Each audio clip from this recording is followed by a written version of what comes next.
கர்த்தருடைய பரிசுத்த நாமத்திற்கு மகிமை உண்டாவதாக.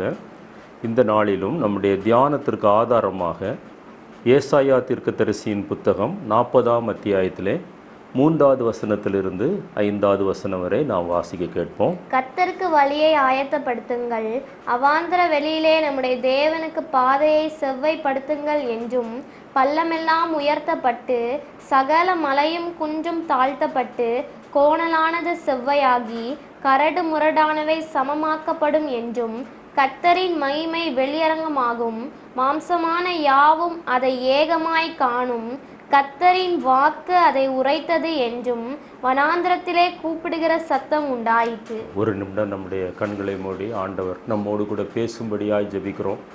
நல்ல ஆண்டவரே, நாங்கள் உம்மை நன்றியோடு கூட துதிக்கிறோம். இந்த நாளிலும் கர்த்தர் எங்களோடு கூட என்ன பேச வேண்டும் என்று சித்தம் கொண்டிருக்கிறீரோப்பா, அதை எங்களுக்கு வெளிப்படுத்தும்படியாய் ஜெபிக்கிறோம். நாங்கள் பேசுகிறவர்களாய் கேட்கிறவர்களாய் மாத்திரமல்லப்பா, அதன்படி எங்களுடைய ஜீவியத்தை மாற்றுகிறவர்களாய் கர்த்தர் எங்கள் ஒவ்வொருவருக்கும் கிருபை பாராட்டும்படியாய் ஜெபிக்கிறோம். ஆசீர்வதிக்கும்படியாய் ஜெபிக்கிறோம். அடியானை மறைத்து கர்த்தாவே நீர் வெளிப்படும்படியாய் ஜெபிக்கிறோம். உம்முடைய நாமத்தை மாத்திரம் மகிமைப்படுத்தும். உம்முடைய சித்தம் நிறைவேறட்டும். தாழ்த்துகிறோம், வெறுமையாக்குகிறோம். இயேசு கிறிஸ்துவின் வெளியேறப்பெற்ற நாமத்தில் ஜெபிக்கிறோம். ஜெபங்கேளும் ஜீவனுள்ள எங்கள் நல்ல பிதாவே, ஆமென்.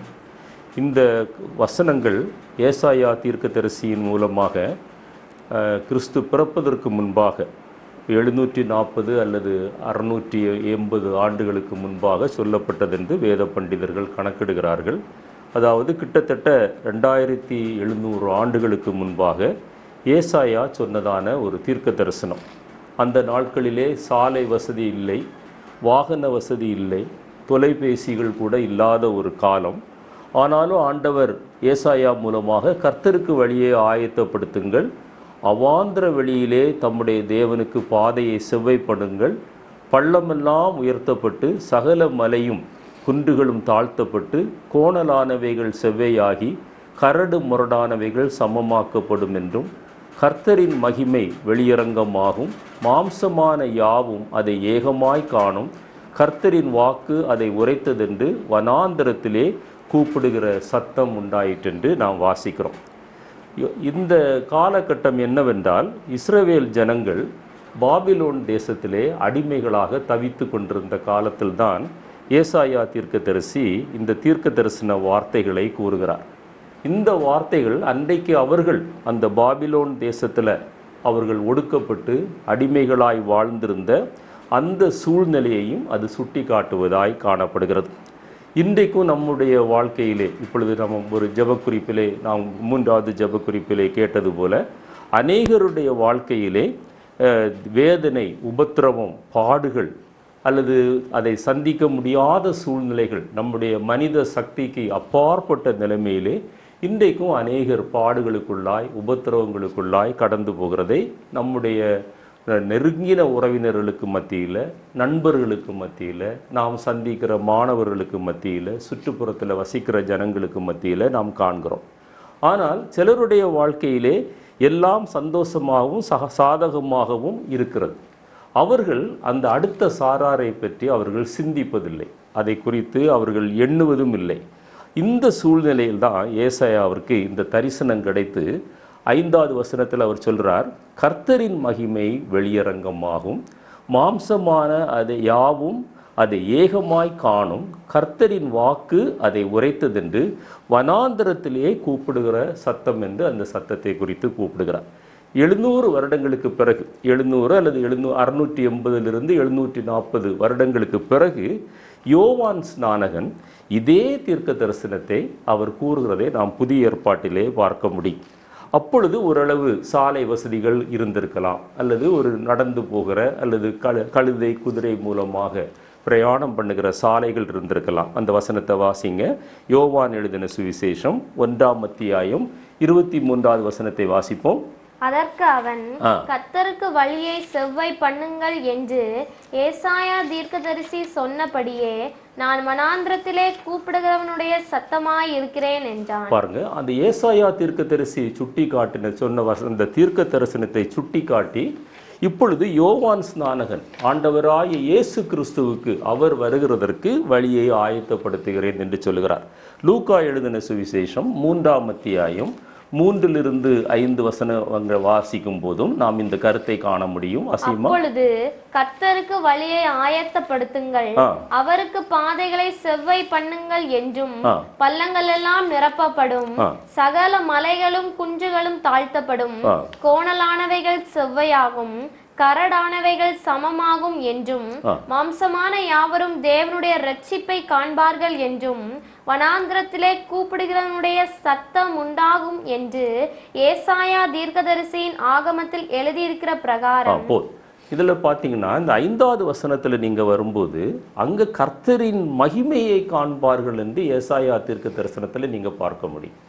அந்த கர்த்தரின் மகிமைக்கு அந்த லூக்கா ஆவியானவரால் ஏவப்பட்டு சொல்லுகிற பயன்படுத்துகிற பதம் வித்தியாசமாக இருக்கிறது. பாருங்க, மாம்சமான யாவரும் தேவனுடைய இரட்சிப்பை காண்பார்கள்.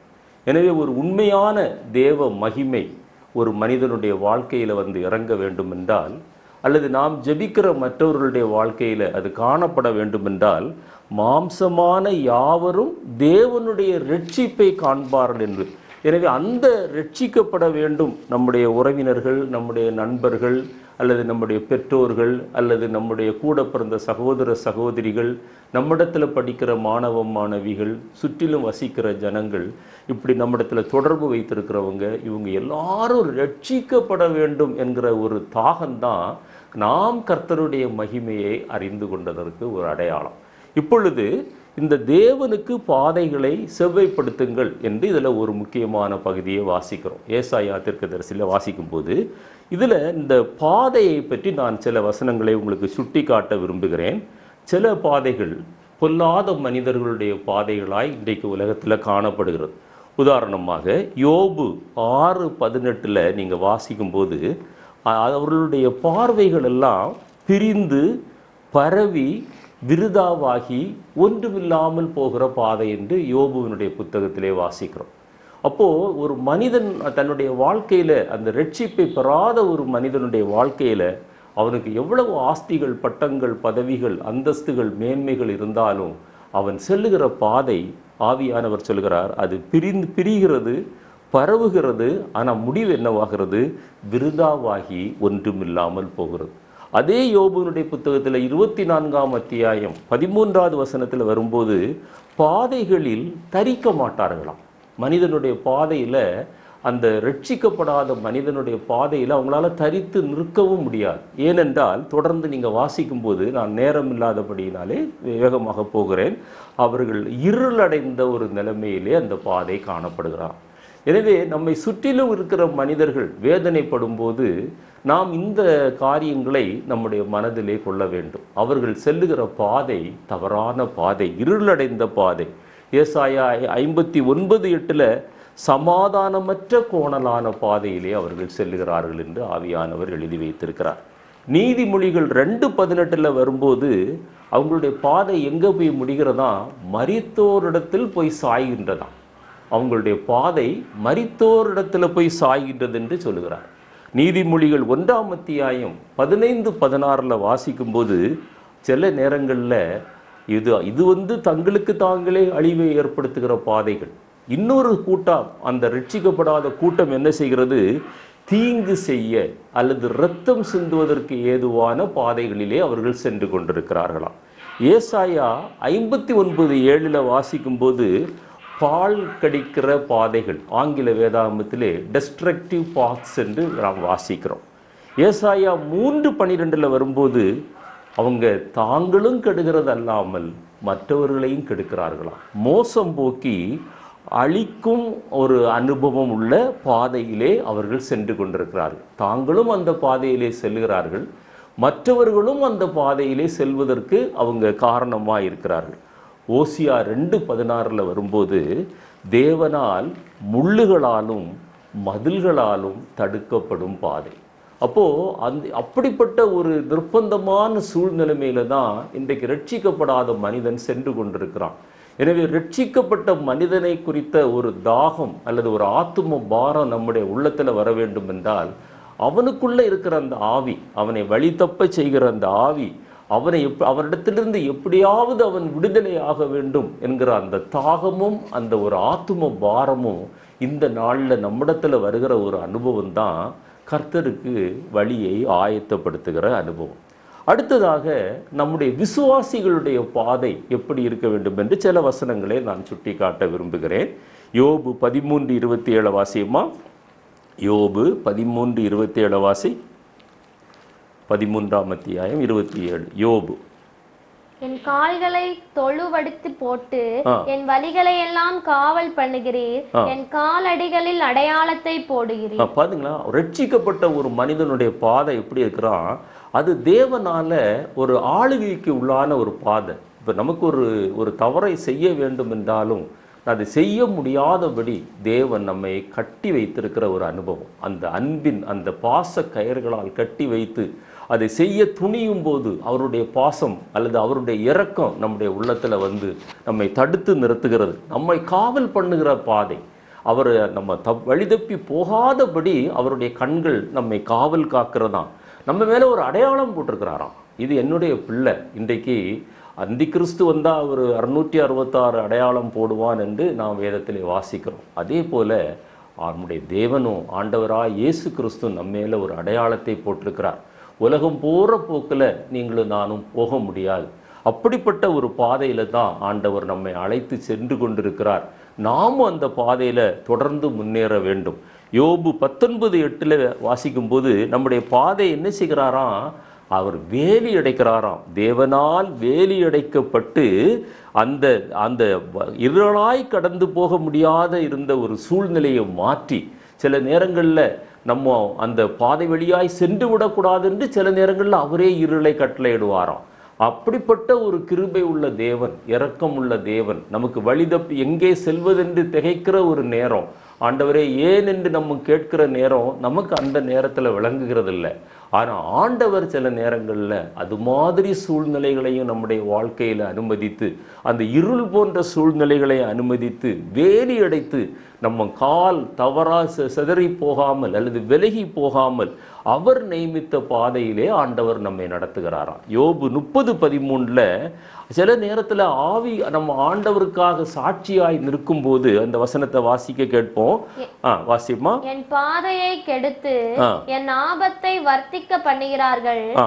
பாதையை கெடுத்து சில நேரத்தில் கர்த்தருக்கு சாட்சியாய் இருக்கும் போது அல்லது ஊழியம் செய்யும் போது, ஆண்டவருக்காக நம்ம ஒரு பாதையில ஓடிக்கொண்டிருக்கும் போது, அந்த சரியான பாதையில இல்லாத ஒரு மனுஷன் அவன் சும்மா இருப்பதில்லை. அவனை பற்றி நம்ம வாசிக்கும் போது துன்மார்க்கர்கள் என்று எழுதப்பட்டிருக்கிறது. அந்த துன்மார்க்கர்கள் நமக்கு ஏதாவது ஒரு ஆபத்து அந்த பாதையிலே வராதா என்று அவர்கள் மிகுந்த கவனமாக இருக்கிறார்கள். இதையெல்லாம் நான் ஏன் சொல்கிறேன் என்றால், ஊழியத்தில் நம்ம அவ்வளவு கவனமாக இருக்க வேண்டிய ஒரு காலகட்டத்தில் நாம் வாழ்ந்து கொண்டிருக்கிறோம். 23:3 சங்கீதம் 23:3 ஆண்டவர் சொல்றாரு, நம்ம தேவன் நம்மை நீதியின் பாதையிலே நடத்துகிறார். நம்முடைய ஒரு சந்தோஷம் அதுதான், நம்ம செல்லுகிற பாதை நீதியின் பாதை. சில நேரம் தடுமாற்றங்கள் வருகிறது, ப்ரொசீட் பண்ண முடியாமல் அப்படியே ஸ்தம்பிச்சு ஒரு ஸ்டம்பிளிங் பிளாக் மாதிரி நம்முடைய ஊழியத்தில் நம்ம ஓடுகிற ஓட்டத்தில் வருகிறது என்றால் அது எல்லாமே துன்மார்க்கரால் வருவதும் இல்லை. யோபுவினுடைய புத்தகத்தில் வாசித்தது போல சில நேரங்களில் கர்த்தரே அந்த ஸ்டம்பிளிங் பிளாக்ஸை நம்முடைய பாதையில் அனுமதித்து நம்ம வழிதப்பி சென்று விடாதபடி ஆண்டவர் பாதுகாக்கிறாராம். அந்த 17ஆம் சங்கீதம் 5வது வசனத்தை வாசியம்மா. 17ஆம் சங்கீதம். காலடிகள் வலுவாதபடிக்கு என் நடைகளை உமது வழிகளில் ஸ்திரப்படுத்தும்.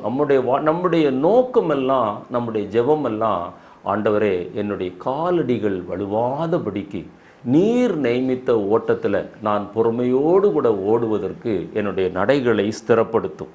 119ஆம் சங்கீதத்தில் 105வது வசனத்தில் வாசிக்கும்போது அவருடைய வசனம் நம்முடைய பாதைக்கு தீபமாக இருக்கிறது. இருள் சூழ்ந்த அந்த லோகத்தில் எங்கே செல்வதென்று தெரியாத நேரத்தில் திகைத்து நிற்கும்போது வேத புத்தகத்தை நாம் திறந்து வாசிப்போமே ஆனால் அந்த குறிப்பிட்ட சூழ்நிலைக்கு ஏற்ற வசனத்தை ஒன்றில் ஆண்டவர் வேத புத்தகத்திலிருந்து தருகிற அனுபவம் நமக்கு இருக்கலாம், அல்லது இருதயத்தின் ஆழத்தில் இருந்து ஆண்டவர் பேசுகிற அனுபவம் நமக்கு இருக்கலாம்.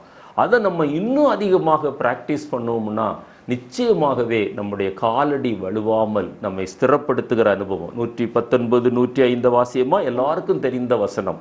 உம்முடைய வசனம் என் கால்களுக்கு தீபமும் என் பாதைக்கு வெளிச்சமுமாய் இருக்கிறது. கால்களுக்கு தீபமும் பாதைக்கு வெளிச்சமுமா இருக்குது. எனவே நம்ம தடுமாறுகிற நேரத்துல என்ன செய்வது, இந்த பிரச்சனைக்கு என்ன முடிவெடுப்பது, அல்லது நமக்கு ப்ரொசீட் பண்ண முடியலேன்னு இருக்கும்போது நமக்கு உள்ளத்தின் ஆழத்திலிருந்து ஒரு வேத வசனம் வருகிற அனுபவம் என்னுடைய வாழ்க்கையில் நான் பல தடவை அதை பார்த்துருக்கிறேன். உங்களுக்கும் அநேகருக்கு இருக்கலாம். அல்லது வேத புத்தகத்தை திறந்து வாசிக்கும் போது சில நேரங்கள்லாம் ஒரு குறிப்பிட்ட வசனத்தை ஒரு ப்ரொஜெக்டரில் போட்டு காட்டினது மாதிரி கூட அனுபவம் என்னுடைய வாழ்க்கையில் நான் பார்த்துருக்கிறேன். ஆண்டவர் வசனத்தின் மூலமாக நம்முடைய சரியான பாதையை நமக்கு காட்டுகிறார்.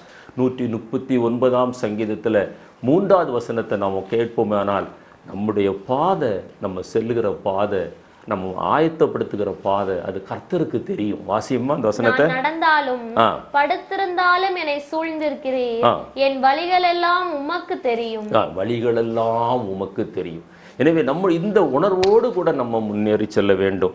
நீதிமொழிகள் 4:18 வாசிக்கும் போது கர்த்தருக்கு நம்ம பிரியமாயிருந்து அவருடைய சித்தத்தின்படி நம்ம நடப்போமே ஆனால் நம்முடைய பாதை எப்படியா இருக்கும் என்று அவர் சொல்கிறார்.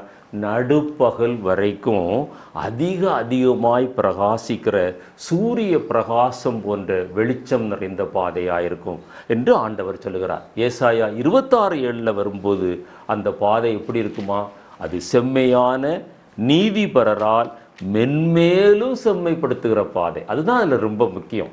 நம்ம செம்மையான பாதையில் ஒருவேளை சென்று கொண்டிருக்கிற அனுபவம் நம்முடைய வாழ்க்கையில் இருக்கலாம். ஆனால் நீதிபரரால் மென்மேலும் செம்மைப்படுத்துகிற அனுபவத்திற்கு நம்ம தாழ்த்தணும். ஆண்டவரே, என்னுடைய பாதை இன்னும் செம்மைப்படணும் ஆண்டவரே. அந்த வசனத்தை வாசிப்போமா. நீதிமானுடைய பாதை செம்மையாய் இருக்கிறது, மகா நீதிபரராகிய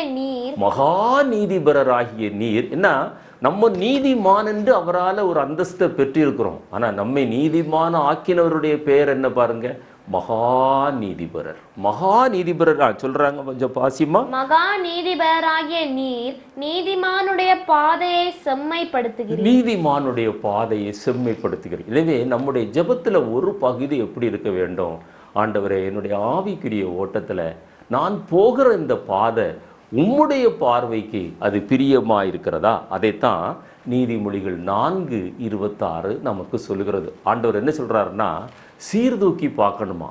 ஒரு திராசுல 2 தட்டு இருக்குது, அந்த 2 தட்டும் சமமா இருக்கிறதா என்று அப்படி தூக்கி பார்ப்பது போல, துலாக்கோலை தூக்கி பார்ப்பது போல நம்மை நாமே ஆராய்ந்து பார்க்க வேண்டும். நம்முடைய சுய நீதி, நம்முடைய சுய சித்தம், இதெல்லாவற்றையும் ஒதுக்கி வைத்து விட்டு ஆண்டவருடைய பாதத்தில் இந்த டோட்டல் சரண்டர் ஆகி, ஆண்டவரே, நான் செல்லுகிற பாதை உம்முடைய பார்வையில் நீர் தூக்கி பார்ப்பீரையானால் அது சீரா இருக்கிறதா? வாசியம் அந்த வசனத்தை. உன் கால் நடையை சீர் தூக்கி பார், உன் வழிகள் எல்லாம் நிலைவரப்பட்டிருப்பதாக. உன் வழிகள் எல்லாம் நிலைவரப்பட்டிருப்பதாக. நீதிமொழிகள் 12:28 இந்த அனுபவம் நம்முடைய வாழ்க்கையில இருக்குமே ஆனால் ஆண்டவர் சொல்றாரு, நம்ம செல்லுகிற பாதை நித்திய ஜீவனுக்கு ஏதுவாக நடந்து போகிற பாதையா இருக்குமா. அப்போ அதுதான் நம்முடைய சோல் எய்மே. அதுதான் இந்த கிறிஸ்தவ ஓட்டத்தில் நம்ம ஆண்டவரை துதிக்கிறது, ஆண்டவரை பாடுகிறது, நம்ம காணிக்கைகள் தசம பாகங்களை கொடுக்கறது,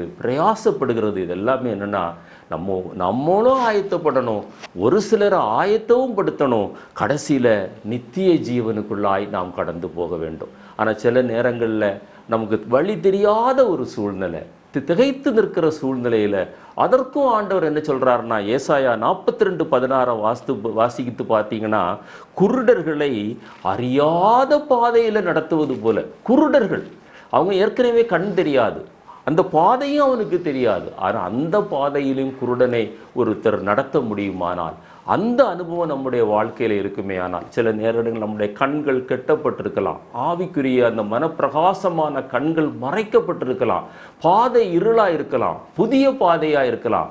ஆனால் கர்த்தரை சார்ந்து இருக்கிற ஒரு மனுஷியாக நம்முடைய வாழ்க்கை காணப்படுமேயானால் வேதம் சொல்கிறது, குருடர்களை அறியாத பாதையில் நடத்துவது போல இருளை வெளிச்சமாக்கி கோணலானவைகளை செம்மையாக்கி கைவிடாத தேவன் தான் நம்முடைய தேவன். அல்லேலூயா. அந்த வசனத்தை நம்ம வாசிப்போம். ஏசாயா 42:16 வாசிங்க. குருடரை அவர்கள் அறியாத வழியிலே நடத்தி அவர்களுக்கு தெரியாத பாதைகளில் அவர்களை அழைத்து கொண்டு வந்து அவர்களுக்கு முன்பாக இருளை வெளிச்சமும் கோணலை செவ்வையும் ஆக்குவேன். இந்த காரியங்கள் நான் அவர்களுக்கு செய்து அவர்களை கைவிடாதிருப்பேன். அதான் நமக்கு ஆண்டவர் கொடுக்கிற வாக்கு தத்தம். நம்ம கைவிடாது இருக்கிற தேவன். அந்த புலம்பல்ல 3ஆம் அத்தியாயம் 9வது வசனத்துல வரும்போது, சில நேரங்கள்ல இவ்வளவெல்லாம் நான் உத்தமமாய் நடக்கிறேனே ஆண்டவரே, ஏன் என்னுடைய வாழ்க்கையில பிரச்சனை, ஏன் என்னுடைய வாழ்க்கையில வியாதி பலகீனம் என்று சிலர் அங்கலாய்க்கிறத நம்ம பார்க்கிறோம். ஆனால் ஆண்டவர் என்ன சொல்கிறாருன்னா, சில நேரத்தில் சில பாதைகளில் அவர் நம்மை நடத்தி நம்மை பரிசுத்தப்படுத்துகிறாராம். பரிசுத்தப்படுத்துகிறதற்கென்று சில பாதைகளை வச்சிருக்கிறாராம். ஆனால் நம்முடைய பார்வையில் அந்த பாதைகள் எப்படி தோணுமா? அது தாறுமாறான பாதைகள் போல தோன்றுமா? ஆனால் ஆண்டவர் அப்படி நடத்துகிற தேவன் அல்ல. அந்த தாறுமாறாய் நமக்கு தோன்றுகிற பாதைகளை ஆண்டவர் ஏன் நம்முடைய வாழ்க்கையில் அனுமதிக்கிறாருன்னா, வழியை ஆயத்தப்படுத்தும் போது நம்மை பரிசுத்தமாக்குகிறதற்கு அந்த பாதைகள் பயன்படுகிறதா. வாசியம்மா, புலம்பல் 3:9 வாசி. வெட்டின கற்களின் சுவரால் என் வழிகளை அடைத்து போட்டார், என் பாதைகளை தாறுமாறாக்கினார். இதெல்லாம் நீங்க தொடர்ந்து வாசிப்பீங்கன்னா, இதெல்லாமே ஆண்டவர் நம்முடைய வாழ்க்கையில சில நேரத்துல ஒரு பர்பஸோட, அவர் ஒரு தீர்மானத்தோட, ஒரு திட்டத்தோட நம்மை முன்குறித்த தேவன். தாயின் கற்பத்தில் உருவாகும் முன்பே என் கண்கள் உன்னை கண்டதென்று சொன்னவர், உனக்கு எலும்புகள் உருவாகும் முன்பே நான் உன்னை பேர் சொல்லி அழைத்தேன் என்று சொன்ன ஆண்டவர் சில நேரத்தில் தாறுமாறான பாதையில் நடத்துவது போல, கோணலான பாதையில் நடத்துவது போல நமக்கு அந்த அனுபவங்கள் இருக்கலாம். ஆனால் என்னை கேட்டுக்கொண்டிருக்கிற அருமையான தேவனுடைய பிள்ளைகளே, அதெல்லாமே நம்மை பரிசுத்தமாக்குகிற பாதைகள் தான். எபிரேயர் 12:13 முடமாயிருக்கிறது பிசகி போகாமல் சொஸ்தமாக நாம் நம்மை செவ்வைப்படுத்த வேண்டும் என்று ஆவியானவர் எழுதி வைத்திருக்கிறார். பாருங்க, நம்ம ஏற்கனவே சில நேரங்களில் சில ஆஸ்பெக்ட்ஸில் நம்ம இன்னும் முடமாகி தான் இருக்கிறோம். இன்னும் அந்த ஆண்டவர் விரும்புகிற அந்த அளவுகோலுக்கு நம்ம ரீச் பண்ண முடியாத சூழ்நிலையில் நம்ம காணப்படுவோம். அது ஒரு முடமான அனுபவம் போல நம்முடைய வாழ்க்கையில் இருக்கலாம். ஆனால் ஆண்டவர் என்ன சொல்கிறாரு, அந்த முடமாகிறது அது இன்னும் பெசக விடாமல் அதை சொஸ்தமாக்குவதுக்காகத்தான் நான் இந்த பாதையில் உன்னை நான் நடத்தி செல்கிறேன். எனவே முதல்ல துன்மார்க்கர்களுடைய பாதை எப்படி இருக்கும் என்று பார்த்தோம். ரெண்டாவது நம்முடைய பாதை எப்படி இருக்கும், எப்படி இருக்க வேண்டும் என்று பார்த்தோம். இப்பொழுது நம்மை முற்றிலும் அர்ப்பணிப்போமே ஆனால் தேவன் அவருடைய பாதையில் நம்ம எப்படி நடத்தி சென்று அவருக்கு நம்ம ஒரு பாதையை ஆயத்தப்படுத்துவார் என்பதை நம்ம பார்க்க போகிறோம். 3வது பகுதியாக 25ஆம் சங்கீதம் 10வது வசனத்தை நான் வாசிக்கிறேன். கர்த்தருடைய உடன்படிக்கையையும் அவருடைய சாட்சிகளையும் கைக்கொள்கிறவர்களுக்கு அவருடைய பாதையெல்லாம் கிருபையும் சத்தியமுமானவைகளாம். ஹல்லேலூயா. அவருடைய பாதையில நமக்கு ஒரு பாதை, நீதிமானுக்கு ஒரு பாதை, துன்மார்க்கனுக்கு ஒரு பாதை. தேர்ட் ஸ்டெப் ஆண்டவர் நம்ம அழைக்கிறார், அவருடைய பாதையில நம்ம கடந்து செல்ல வேண்டும். எனவே நம்ம மகா நீதிபரர் நம்ம அழைக்கிறார். அப்போ அதுக்கு 2 கண்டிஷன் சொல்றாரு. ஒன்று, கர்த்தருடைய உடன்படிக்கையையும் அவருடைய சாட்சிகளை. வேத புத்தகத்தில் திரளான சாட்சிகள் இருக்கிறது. அன்றாடம் திரளான சாட்சிகளை கேட்கிறோம். வேத புத்தகத்தில் உள்ள அந்த கட்டளைகள் நமக்கு இருக்கிறது, நம்முடைய கரங்களில் இன்றைக்கு இருக்கிறது. இது 2ஐயும் நம்ம கையில் வைத்து சீர்தூக்கி பார்த்து, ஆண்டவரே உம்முடைய பாதையில் நான் இன்னும் கிட்டி சேர எனக்கு உதவி செய்யும் என்று நாம் ஜெபிக்க வேண்டும். 27ஆம் சங்கீதம் 11வது வசனத்தில் அப்படியாய் பக்தன் ஜெபிக்கிறான் பாருங்க. கர்த்தாவே உம்மது வழியை எனக்கு போதித்து என் எதிராளிகளின் நிமித்தம் செவ்வையான பாதையில் நடத்தும். எதிராளிகள் நமக்குள்ளே இருந்து தோன்றுகிற எதிராளி ஒரு எதிராளி, உலகத்திலிருந்து வருகிற எதிராளி 2வது எதிராளி. உலகத்தில் இருக்கிற எதிராளிகளை சில நேரம் நம்ம ஈஸியாக ஜெயிச்சிருவோம். அரண்களை நிர்மூலமாக்கத்தக்க தேவபலம் நமக்கு இருக்கும். ஆனால் நமக்குள்ளே இருந்து சில ஆசைகள், இச்சைகள், சில பாவங்கள் அது தோன்றும். அந்த எதிராளி தான் மோஸ்ட் டேஞ்சரஸ். அந்த எதிராளியை ஜெயிக்கணும். நம்மிடத்திலிருந்து புறப்படுகிற கோபம், எரிச்சல், பொறாமை அல்லது நம்மிடத்திலிருந்து வருகிற சந்தேகம், இது போன்ற அந்த எதிராளிகளை நம்ம மேற்கொள்ளணும்னா ஆண்டவரே செவையான பாதையில் என்னை நடத்தும் என்று பக்தன் ஜெபித்தது போல நாம் ஜெபிக்க வேண்டும். 65ஆம் சங்கீதத்தில் 11வது வசனம் நம்ம எல்லாரும் விரும்புகிற வசனம். வருஷத்தை நன்மையினால் முடிசூட்டுகிறீர், உம்முடைய பாதைகள் எல்லாம் நெய்யாய் பொழிகிறது. அப்படிப்பட்ட ஒரு அனுபவத்தில் ஆண்டவர் நம்மை அழைத்து செல்ல விரும்புகிறார்.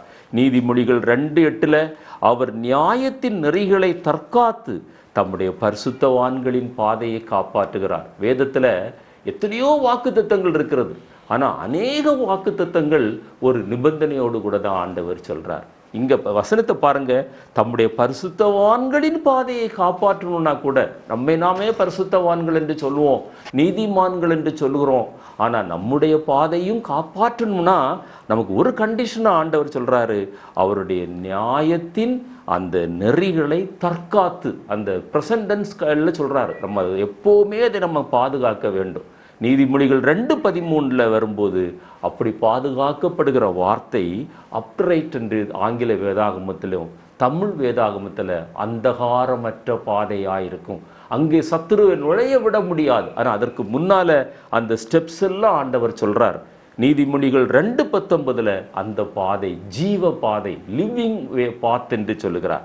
நீதிமொழிகள் 3:14 அதன் வழிகள் இனிதான வழிகள், அதன் பாதையெல்லாம் சமாதானம். இந்த 3வது பாதையில தான் நீங்களும் நானும் கடந்து வர வேண்டும் என்று ஆவியானவர் விரும்புகிறார். 4வதாக இந்த செய்தியுடைய 4வது பகுதியாக நான் சொல்ல விரும்புகிற காரியம் என்னவென்றால், நமக்கு இந்த பாதையை எப்படி செவ்வைப்படுத்துகிறது. அந்த துன்மார்க்கருடைய பாதையை பார்த்தோம், நீதிமானுடைய பாதையை பார்த்தோம், தேவனுடைய பாதையை பார்த்தோம். இப்பொழுது ஆவியானவர் நம்மோடு கூட சொல்ல போகிற காரியம் என்னவென்றால், நம்முடைய பாதையை நாம் எப்படி செவ்வைப்படுத்தி இந்த 3வது ஸ்டேஜுக்கு நம்ம வரணும்னா, மேக் ஸ்ட்ரெயிட் த பாத்ஸ்ன்னு சொல்லி அந்த ஏசாயா 40:3 வாசித்தோம்.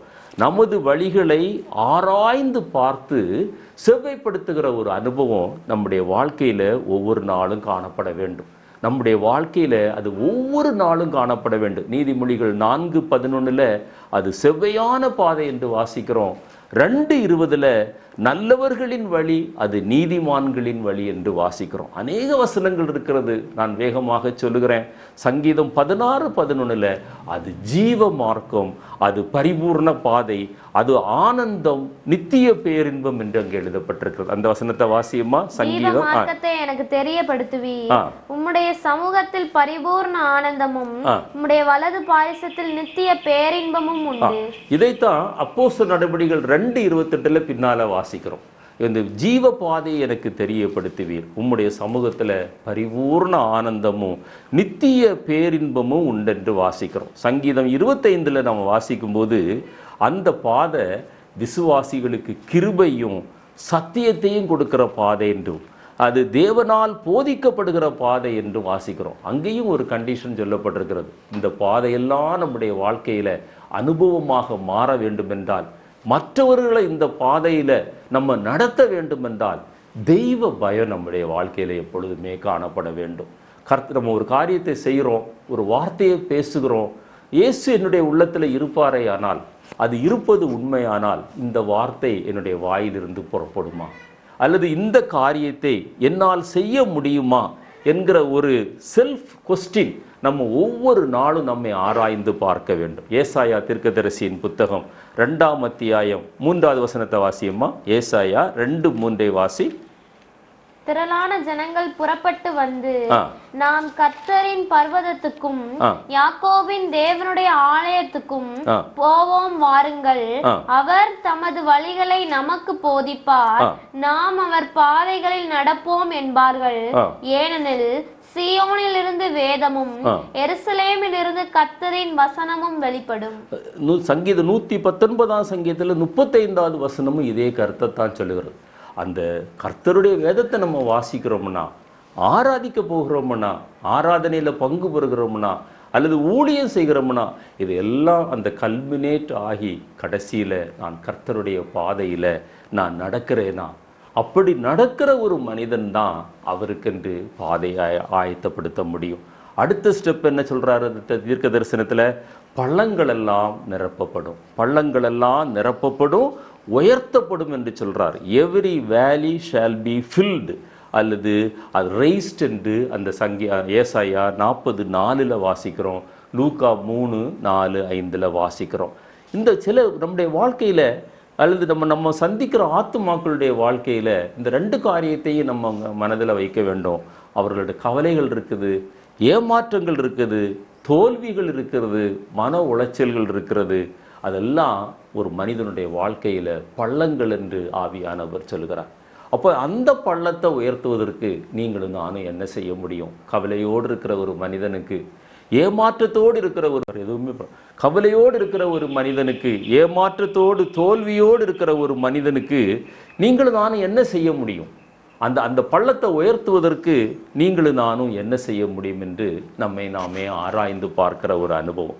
23ஆம் சங்கீதத்தில் மரண இருளின் பள்ளத்தாக்கில் நடந்தாலும் நான் பொல்லாப்புக்கு பயன்படேன், உமது கோலும் உமது தடியும் என்னை தேற்றும் என்று வாசிக்கிறோம். நமக்கு எல்லாருக்கும் தெரிந்த வசனம். ஒருவேளை நீங்களும் நானும் அந்த மரண இருளின் பள்ளத்தாக்க கடந்து நீதியின் பாதையில் வந்திருக்கலாம். ஆனால் நம்மை சுற்றி இருக்கிற அநேகர் இன்னும் அந்த பாதையில் இருக்கிறாங்க. நம்ம ஒரு ஜெபக்குறிப்புக்காக ஜெபம் பண்ணோம், அவங்க அப்படிப்பட்ட ஒரு பள்ளத்தாக்கில் இருக்கிறாங்க. ஸோ அவங்களுக்காக நம்ம பாரம் எடுத்து ஜெபிக்கிற ஒரு அனுபவம். சங்கீதம் 84:6 வாசிக்கும்போது அது அழுகையின் பள்ளத்தாக்கு என்று சொல்லப்பட்டிருக்கிறது. இப்படி பல பாதைகளில் ஜனங்கள் நமக்கு அறிமுகமானவங்க, நம்முடைய க்ளோஸ் ரிலேட்டிவ்ஸ் அல்லது நம்ம பிளட் ரிலேஷன்ஸ், நம்முடைய நண்பர்கள், கூட பிறந்த சகோதர சகோதரிகள் இன்னும் அந்த அழுகையின் பள்ளத்தாக்கில், அந்த மரண இருளின் பள்ளத்தாக்கில் அவங்க இருக்கிறாங்க. அப்போது அவங்க என்ன செய்யணும்? தங்களை தாழ்த்தணும். தங்களை தாழ்த்தும் போது ஆண்டவர் உயர்த்துவார் என்று மத்தேயு 23:12 வாசிக்கிறோம், யாக்கோபு 1:4 வாசிக்கிறோம், 1 பேதுரு 5:6 வாசிக்கிறோம். அப்போ அவங்க தங்களை தாழ்த்தணும்னா, அவங்க அந்த தாழ்த்து அவங்க ஆண்டவருடைய சமூகத்தில் வரணும்னா அதற்கு நீங்களும் நானும் அதிக பிரயாசம் எடுக்கணும். சாந்தத்தோடும் வணக்கத்தோடும் தேவ வசனத்தை அவங்களிடத்துல சொல்லணும். கர்த்தர் நல்லவர் என்பதை ருசித்து பாருங்கள் என்பதை அவங்களுக்கு விளக்கி காட்டணும். அப்படி செய்யும்போது தான் ஆண்டவர் அந்த கிரியை நம்முடைய வாழ்க்கையில் நடப்பிப்பார். ஒரு வசனத்தை நான் வாசிக்க விரும்புகிறேன். அதற்கு சில நேரங்களில் நம்முடைய ஒரு செல்ஃப் ப்ரெஸ்டீஜ் அல்லது நம்முடைய ஒரு மேட்டிமை அல்லது மற்றவர் அந்த கஷ்டப்படுகிற மனிதனுடைய ஒரு மேட்டிமை அல்லது அவனுக்குள்ள ஒரு செல்ஃப் ப்ரெஸ்டீஜ், ஈகோ அந்த தாழ்த்துவதற்கு அவளை ஈஸியாக அலோவ் பண்ணாது, அலோவ் பண்ண விடவும் மாட்டான் சத்துரு. ஆனால் அதை அகற்றுவதற்கு நம்ம பிரயாசப்படணும். 2 கொரிந்தியர் 10:4-5 வாசியமா? 2 கொரிந்தியர், எங்களுடைய போர் ஆயுதங்கள் மாம்சத்துக்கு ஏற்றவைகளாய் இராமல் அரண்களை நிர்மூலமாக்குகிறதற்கு தேவ பலமுள்ளவைகளாய் இருக்கிறது. அவைகளால் நாங்கள் தர்க்கங்களையும் தேவனை அறிகிற அறிவுக்கு விரோதமாய் எழும்புகிற எல்லா மேட்டிமையையும் நிர்மூலமாக்கி எந்த எண்ணத்தையும் கிறிஸ்துவுக்கு கீழ்ப்படிய சிறைப்படுத்துகிறவர்களாய் இருக்கிறோம். பாருங்க, அப்படிப்பட்ட மனிதர்களோடு நம்ம டீல் பண்ணும்போது நம்முடைய மேட்டிமையை அகற்றணும்னு சொல்கிறாரு. அவங்க மேட்டிமையை நம்ம உடனே அகற்ற முடியாது. ஏன்னா அவங்க ஆண்டவருக்குள்ளே இன்னும் வரல, அந்த ரட்சிப்பின் பாதைக்கே வரல. அவங்க இருக்கிற பாதையே இருளான பாதை.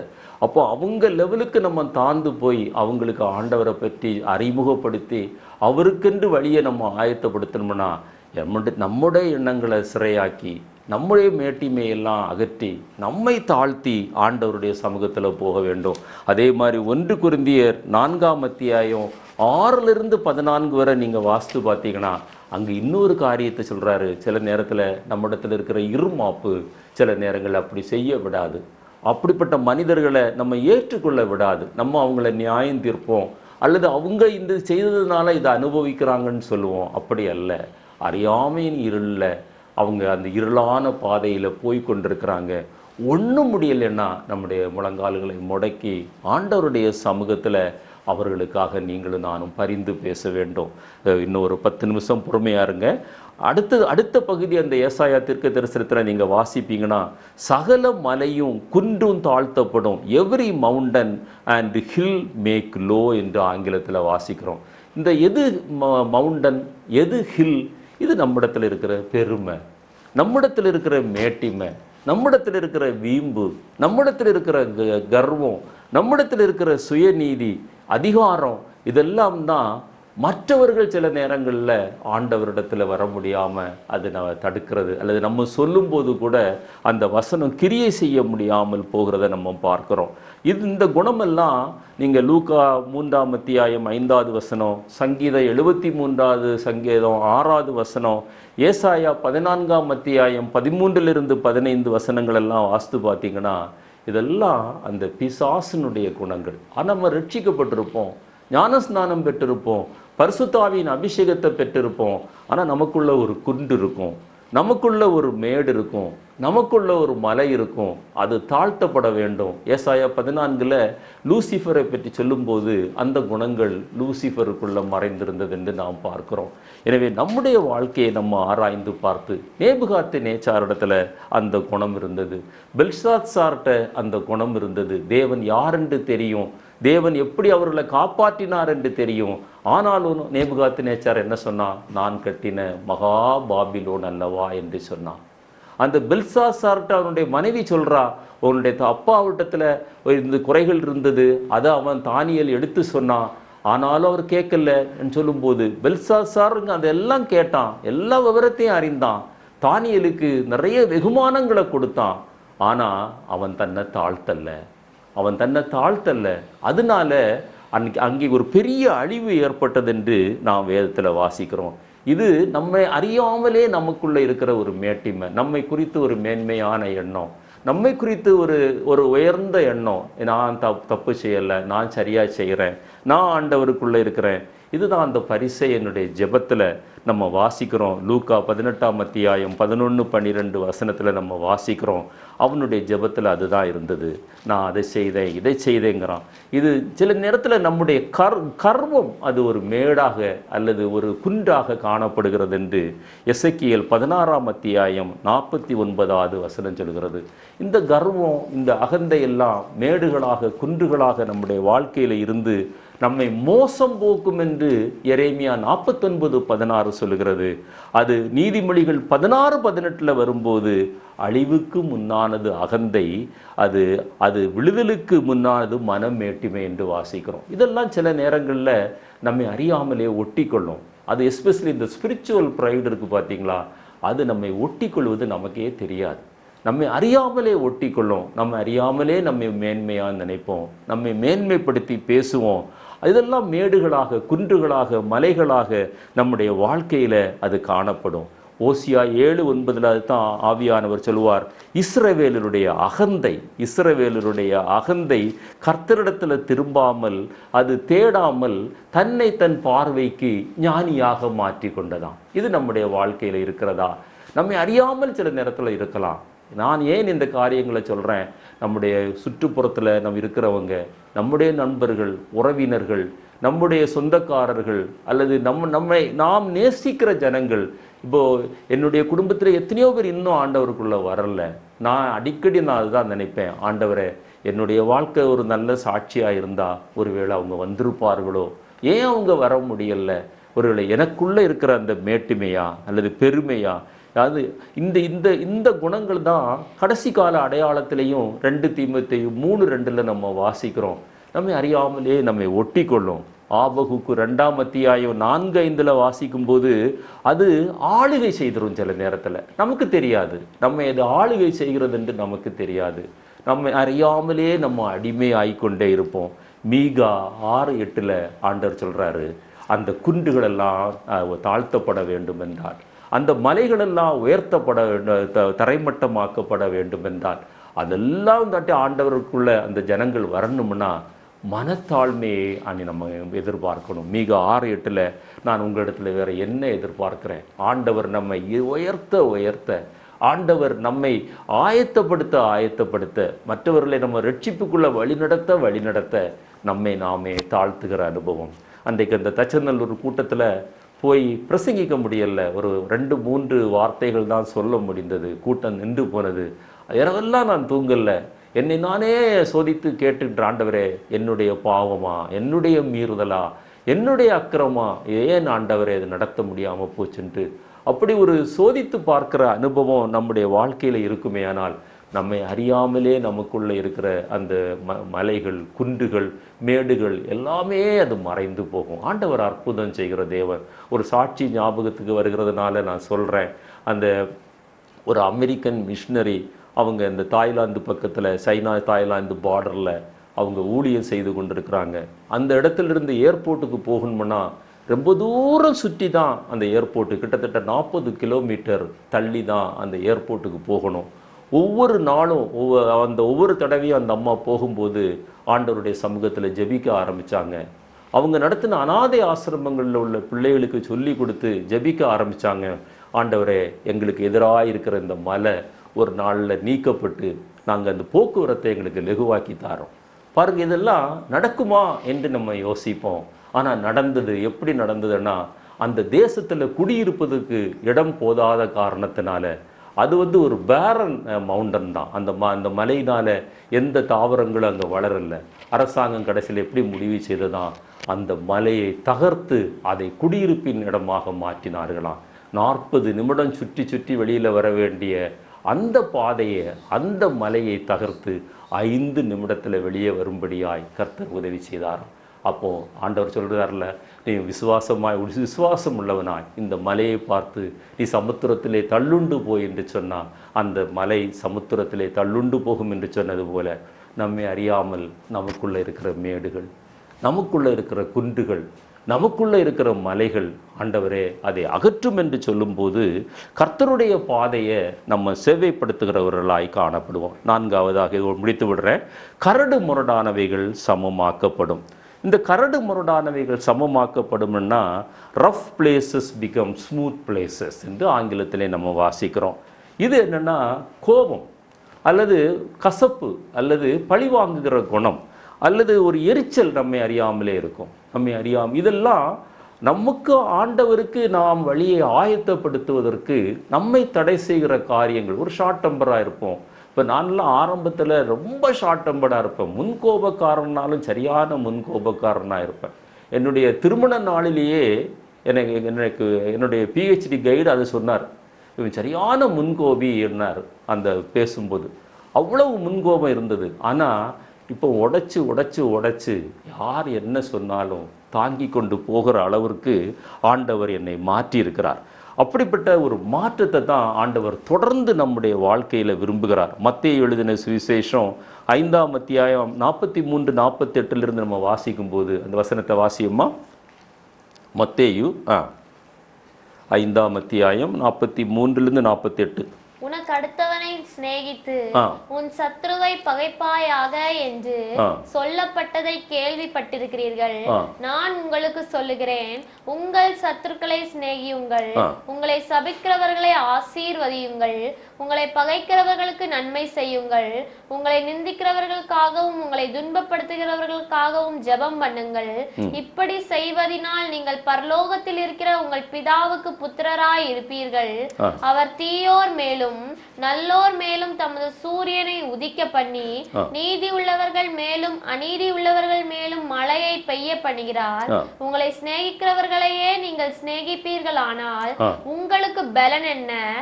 ஆயக்காரரும் அப்படியே செய்கிறார்கள் அல்லவா? உங்கள் சகோதரரை மாத்திரம் வாழ்த்துவீர்களானால் நீங்கள் விசேஷித்து செய்கிறது என்ன?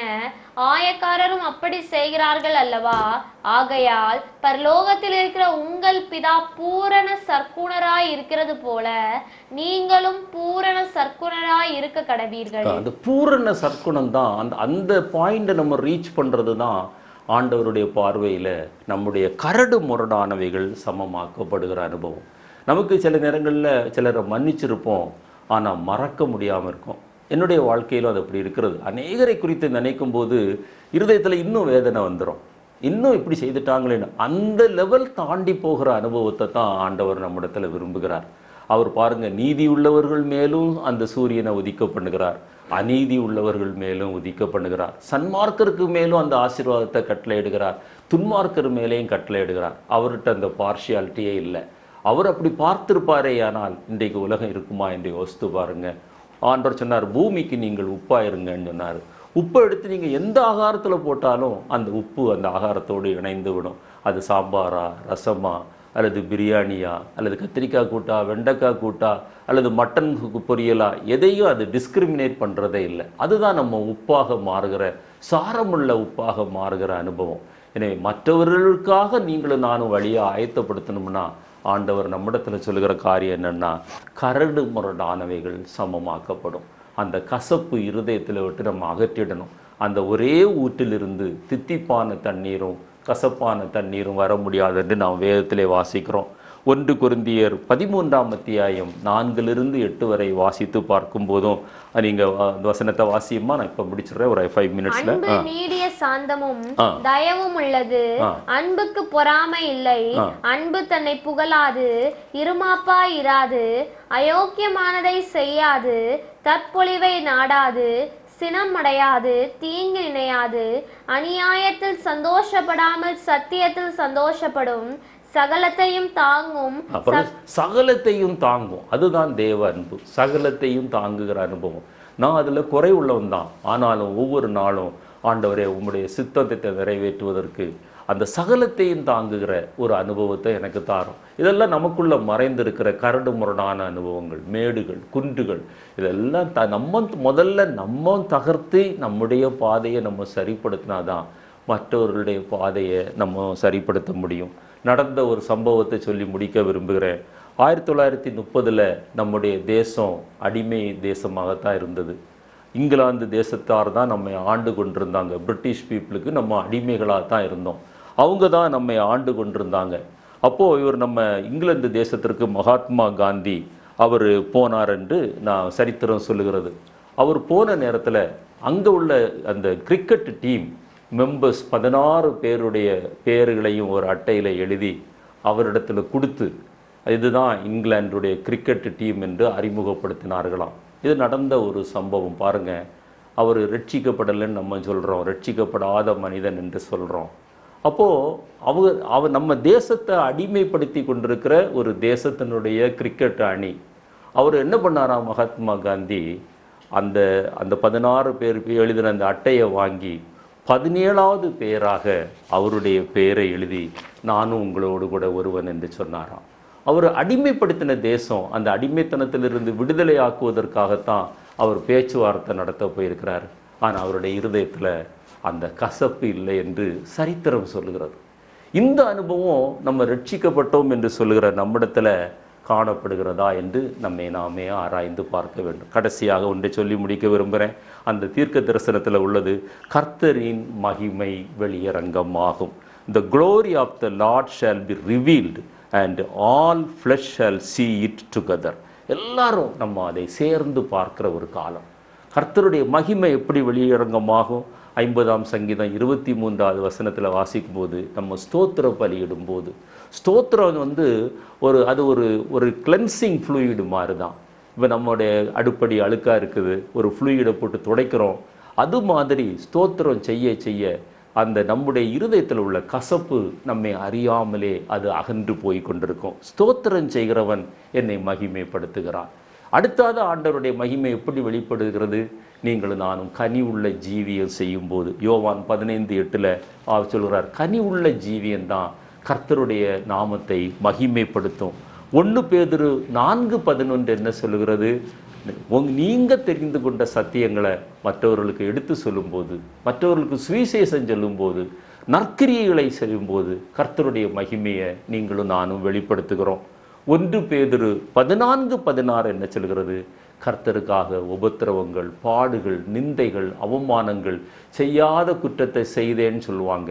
அப்படியெல்லாம் இருக்கும்போது கர்த்தருடைய நாமத்திற்காக நம்ம அதை சகிப்போமேயானால் கர்த்தருடைய மகிமை அங்கே வெளிப்படுகிறது. மத்தேயு 5:16 நற்கிரியைகள் செய்யும்போது ஆண்டவர் பிதாவாகிய தேவன் மகிமைப்படுகிறார் என்று வாசிக்கிறோம். ஒரு வசனத்தை வாசித்து முடிப்போம். எபிரேயர் 13:15 வாசியுமா? எபிரேயர் 13. ஆகையால் அவருடைய நாமத்தை துதிக்கும் உதடுகளின் கனியாகிய ஸ்தோத்திர பலியை அவர் மூலமாய் எப்போதும் தேவனுக்கு செலுத்த கடவோம். நம்முடைய வாழ்க்கையில இந்த காரியங்களை இந்த நாளில் நம்ம ஒரு நிமிடம் நம்முடைய கண்களை மூடி ஆராய்ந்து பார்ப்போம். அந்த ஒருவேளை நீங்களும் நானும் அந்த துன்மார்க்கருடைய பாதையில் இல்லாம விசுவாசிகளின் பாதைக்கு வந்திருக்கலாம். அது அல்ல நம்முடைய நோக்கம்.